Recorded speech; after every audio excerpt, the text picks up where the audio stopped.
Welcome. আজি এটা গুৰুত্বপূৰ্ণ notification Assam state school education board গুৱাহাটীৰ পৰা আহিছিল, মানে কি গুৱাহাটী।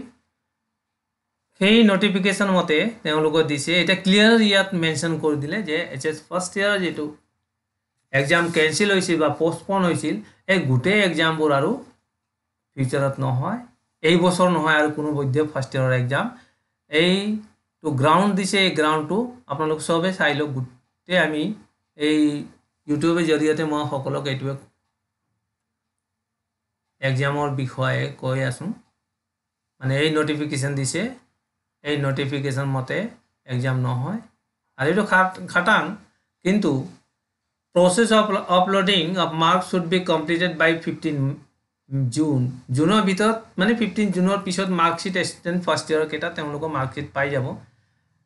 মাৰ্ক আপলোড কৰিব দিছে যিকেইটা এক্সাম হৈ গৈছে, তাৰমানে যিয়ে ষ্টুডেণ্ট ফাৰ্ষ্ট ইয়াৰৰ পৰীক্ষা এপিয়াৰ কৰিছে, বহিছে, তেওঁলোকৰ ছেকেণ্ড ইয়াৰ পাই গৈছে, এইটো খাটাং।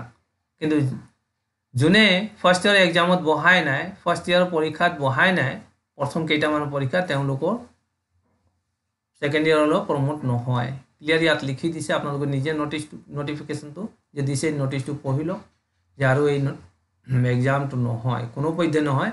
চ' এইটো সুখবৰ ষ্টুডেণ্টৰ কাৰণে, ফাৰ্ষ্ট ইয়াৰ ষ্টুডেণ্টৰ কাৰণে। আৰু এই কাৰণে ফাৰ্ষ্ট ইয়াৰ ষ্টুডেণ্ট ছেকেণ্ড ইয়াৰৰ কোৰ্চ ষ্টাৰ্ট কৰাটো বৰ ভাল। আজি ইমানে, থেংক ইউ।